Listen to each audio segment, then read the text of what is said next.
Hello, bienvenue dans ce deuxième épisode de Cap sur les USA. Dans le dernier épisode, je vous ai parlé du pourquoi, du comment, de pourquoi on voulait faire ça, d'où vient notre rêve, etc. Vous m'avez fait des retours assez incroyables. Merci pour vos messages sur Instagram. Vous êtes un petit peu timide, j'ai l'impression que vous êtes un peu comme moi. Mais merci en tout cas pour vos messages de soutien. Aujourd'hui, on va pas se mentir, on va parler du concret. Parce que c'est bien beau de rêver, mais est-ce que ce projet est vraiment réalisable pour nous ou est-ce qu'on est juste en train de rêver trop grand? Voilà, donc aujourd'hui, on va se poser les vraies questions, les bonnes questions, on va regarder nos obstacles en face et on va voir ensemble si ce rêve peut devenir une réalité ou si on est complètement fou. Voilà, donc si vous voulez rester pour avoir un petit peu d'honnêteté, eh ben, restez par ici. Malia risque de faire quelques apparitions par ici parce que c'est les vacances scolaires, mais c'est le seul moment où je peux filmer cette vidéo. Voilà.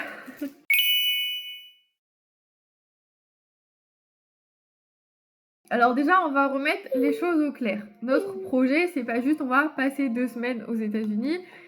Non, c'est pas ça. On veut faire les 50 États parce que c'est une question qui est beaucoup revenue. Oui, on veut faire les 50 États des États-Unis. Tous. De l'Alaska à Hawaï, en passant par le Texas, New York, la Californie, tous. Tous, ok? Et ça, c'est pour moi non négociable. Si vraiment, si on peut pas faire les 50, ça me ferait vraiment chier. Mais on a vraiment envie de tous les faire, donc je pense qu'on part sur un tout ou rien, concrètement. Alors, vous allez me dire, c'est quand même énorme de faire les 50 États. C'est pas comme si je faisais Toulouse-Paris. Enfin voilà, les heures de route entre chaque État sont quand même assez immenses. On va dire que c'est un peu ça qui fait vivre le rêve aussi, tout organisé et tout. Donc concrètement, pour faire ça, bien évidemment, on peut pas le faire en une seule fois. Le but, c'est pas de traverser les 50 États le plus vite possible, c'est vraiment de pouvoir en profiter. Donc on a choisi de partir en plusieurs fois. Parce que bon, je vais pas m'expatrier tout de suite aux États-Unis.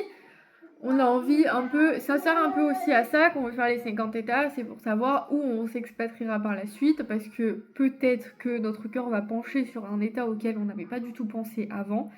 Et du coup, voilà, c'est plus facile pour nous de le faire en plusieurs fois. Dans l'idéal, on aimerait faire 2 road trips de 6 mois chacun.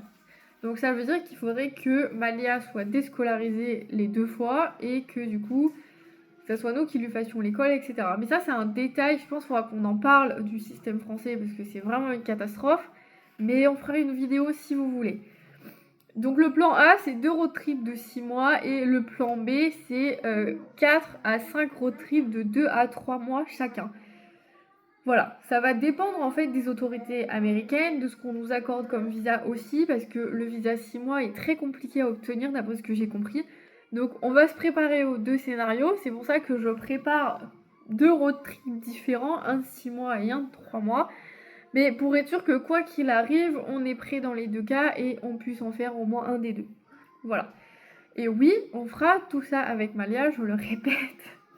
Mais oui, on fera tout ça avec Malia, bien évidemment. Je voulais juste rajouter que c'est peut-être probable que, je vous avais dit, le road trip se fera d'ici 3-4 ans.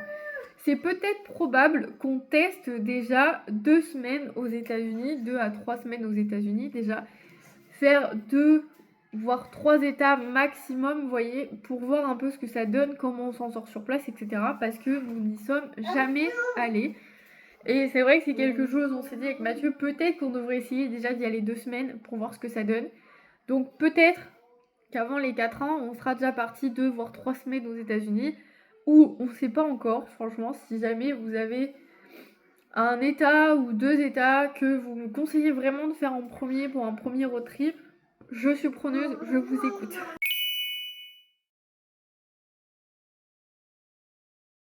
Bon alors maintenant, on va parler des obstacles. Parce que bien évidemment qu'il y en a, sinon ça serait beaucoup trop facile. L'obstacle numéro 1, bien évidemment, c'est l'argent. C'est le truc numéro 1 qui nous fait le plus flipper. Partir plusieurs mois aux USA avec toute la famille, ça veut dire louer un van, payer l'essence, payer la nourriture, les hébergements, les activités, et bien ça chiffre très vite, sachant qu'il faut aussi payer ici notre ouvrier en France, donc notre maison, notre crédit, etc. On n'est pas millionnaire, hein, voilà, je suis comme vous. On a des entreprises, oui, mais ça veut aussi dire qu'on a des charges, qu'on a des employés et qu'on a aussi des crédits à rembourser. Alors l'argent, c'est notre obstacle numéro 1, bien évidemment. Et on va devoir être intelligent, on va devoir économiser aussi, et on va devoir prévoir un budget béton qu'il va falloir respecter au mieux. Mais si on veut pouvoir y revenir et si on veut pas rentrer chez nous, être complètement à découvert pour payer le loyer de la maison ici, etc. Donc voilà, mais ça je vous ai prévu une vidéo en détail sur comment on va faire pour mettre le budget dont on a besoin pour partir. Donc je vais pas m'étaler dessus. L'obstacle numéro 2, c'est la partie professionnelle. Là c'est un petit peu un casse-tête parce que nous avons plusieurs pizzerias. Comment j'ai ma boutique en ligne à gérer. Il y a des pizzerias où on a des associés, du coup, on n'a pas vraiment besoin de les gérer si jamais on s'en va, ils pourront prendre le relais. Je pense qu'ils sont ok, mais voilà, c'est à voir avec eux. Mais il y en a 2, du coup, qui sont vraiment à nous et qu'on gère H24. Et du coup, je peux pas partir comme ça en laissant les gens et en expliquant rien et en laissant rien en fait derrière. Donc en fait, voilà, le problème c'est ça aussi. Parce que vous imaginez si je pars 6 mois d'un coup et je laisse tout ça sans surveillance, ben on peut pas. En fait, on peut pas. C'est un peu notre gagne-pain. Donc il faut que même si on n'est pas là, il faut que les entreprises elles tournent quand même et qu'elles n'aient pas besoin de nous. Mais bon, il va falloir trouver. Il va falloir que ça s'organise. Il va falloir qu'à ce moment-là, on ait des gens de confiance à qui on pourra déléguer et avec qui on pourra mettre en place un système qui va faire continuer les pizzerias sans forcément qu'on soit là et malgré qu'on soit à l'autre bout du monde aussi. Donc ça c'est un gros travail aussi qu'on fera donc au moment de partir avec les personnes qui seront en place parce que c'est pas dit que les gens avec qui je travaille maintenant seront encore là dans 4 ans. Donc voilà. Mais bon, c'est un peu aussi une opportunité pour nous, je pense, de mieux déléguer en tout cas et peut-être que ça sera bénéfique pour tout le monde au final, enfin je sais pas.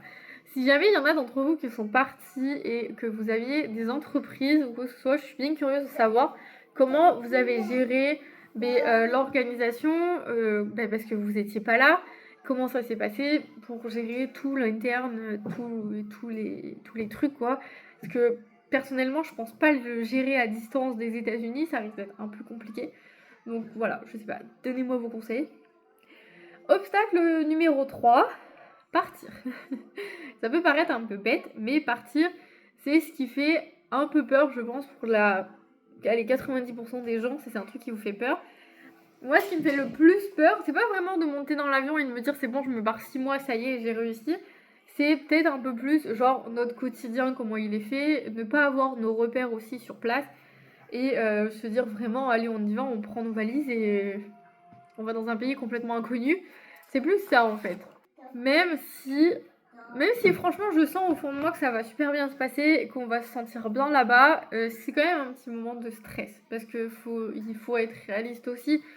Il n'y a pas les mêmes repères, on va pas avoir le même quotidien à gérer. Et je pense qu'il va falloir un petit temps d'adaptation quand on va arriver sur place. Mais pour gérer le décalage horaire, déjà, Malia, si je dois lui faire l'école, enfin voilà, des trucs. Ça, c'est nos obstacles principaux. Je sais pas si vous en avez vu d'autres. Je pense que tous ceux qui ont fait des grands voyages comme ça, vous avez dû ressentir à peu près la même chose que moi. Mais voilà, pour l'instant, ce sont nos 3 gros obstacles.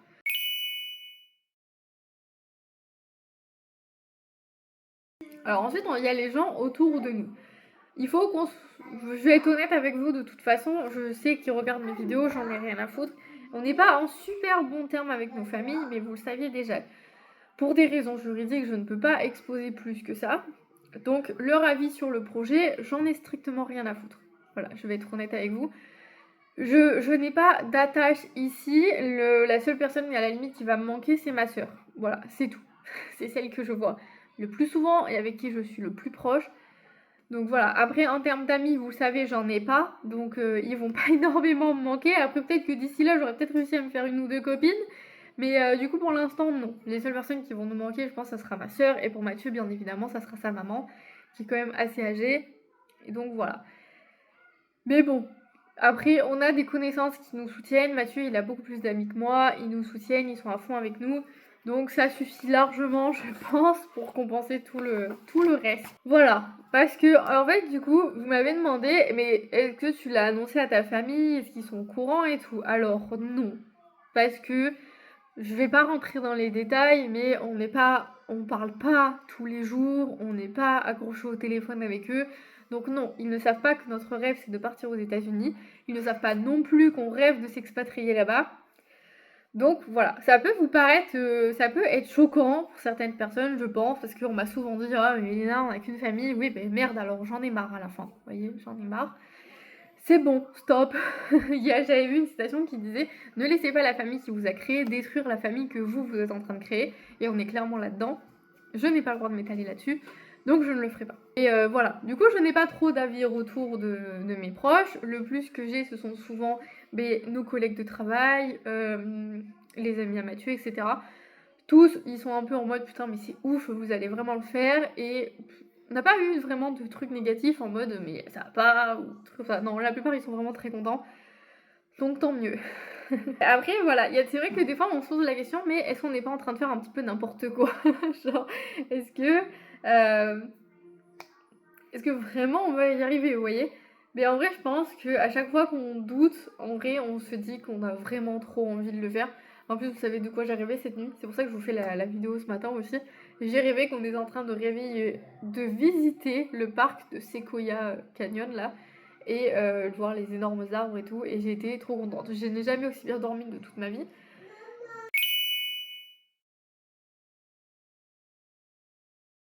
Maintenant, vous allez me dire, mais Lina, est-ce que au moins vous avez fait des recherches? Est-ce que vous partez complètement à l'aveugle ou est-ce que c'est un minimum préparé? Je vous vois venir, vous l'avez déjà posé la question. Alors non, bien évidemment qu'on a déjà commencé à préparer des trucs, on s'est renseigné à peu près sur un budget approximatif, sur les visas, comment ça fonctionne, sur les villes qu'on va absolument voir, etc. On a posé énormément de bases. J'ai commencé un journal, je vais vous le chercher, ce sera plus simple. Donc j'ai fait un journal qui va nous suivre tout au long de ces aventures. Donc vous avez des pages avec les 50 étapes. Je vous l'avais déjà présenté en vlog, mais je sais pas si vous l'aviez vu. Et donc dedans il y a tout en fait, genre les spécialités à goûter, les villes qu'on va absolument faire, les parcs aussi. Il y a tout ce qu'on a besoin, donc la liste des documents importants qu'on va devoir emmener. J'ai aussi prévu des pages pour préparer les valises, vous voyez on a les budgets estimés. J'ai fait des itinéraires différents. Je ne les ai pas marqués là-dessus encore, mais genre j'ai prévu 6 itinéraires au cas où. Donc voilà, j'ai préparé un journal. J'ai aussi fait sur Google Maps, vous l'avez vu en story Instagram, des petits points. J'ai pris une carte, franchement Maps c'est le plus facile à utiliser je pense, c'est gratuit. Et donc j'ai fait des petits points donc, qui sont pour les villes où on veut aller, les parcs, les trucs à visiter, les choses à faire, les restaurants à absolument goûter ou aller manger. Enfin voilà, j'ai fait des petits points pour que quand je vais faire le tracé du road trip, ça soit beaucoup plus facile de se repérer. Donc du coup, ça, j'ai fini. J'ai fait tous mes petits points. J'ai rempli mon journal, tout est écrit dedans. Voilà, on sait déjà où on va, on sait déjà ce qu'on veut faire. Et c'est pour ça, enfin je sais pas comment vous expliquer, mais moi je connais personne qui a fait ça dans mon entourage, je connais personne qui est parti à l'étranger aussi longtemps. Et je voulais documenter ça avec vous, parce que je me suis dit que peut-être ça pouvait vous intéresser. Tout l'amont en fait du voyage et pas juste les vlogs sur place. Et pour qu'on apprenne aussi ensemble à gérer les galères, les découvertes qu'on peut avoir. Et voilà, je me suis dit que ça pouvait être vraiment cool. Et de toute façon, vous avez tous été d'accord pour voir la vente du projet. Donc on va tout faire ensemble. Il y a plein de vidéos de prévues pour les visas, pour l'argent, pour combien de temps à l'avant je vais réserver, pourquoi je choisis telle agence et pas une autre. Enfin, vous voyez, j'ai prévu plein de vidéos tout au long de ces 3 années pour qu'on puisse tout préparer ensemble.